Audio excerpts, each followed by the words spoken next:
Marami ang nahook noong 2014 sa kwento ng pag-iibigan ni Mateo at Steffi sa hit Korean novelang My Love from the Stars sa Kapuso Network. At sa 2017, naaabangan ang Pinoy version ng hit series. Ang Star Bite sa Tidi Aubrey Carampel. 2013, unang ipinalabas sa South Korea ang Korean novela hit na My Love from the Star. Tampok ang Korean actress na si Jun Jae-hyun na nakilala sa top-grossing film na May Sassy Girl at ang Korean heartthrob na si Kim So-hyun. Sa serye, napadpad sa Earth noong 1609 si Mateo na ginampanan ni Kim So-hyun na isang alien na may near-perfect physical appearance.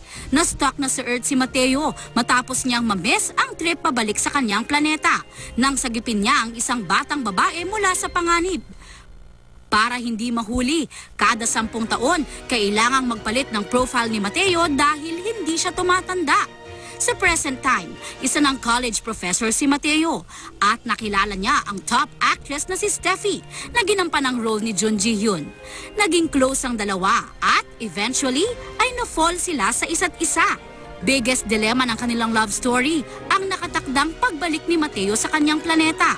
Sa huli, masasagot ang tanong kung pipiliin bang bumalik ni Mateo sa kanyang planeta o kung mananatili siya sa Earth para makasama si Steffi.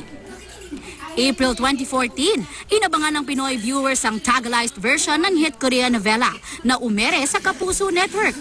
At next year, inaabangan na rin ng fans ng show ang Pinoy version ng serye. Aubrey Carampel, GMA News.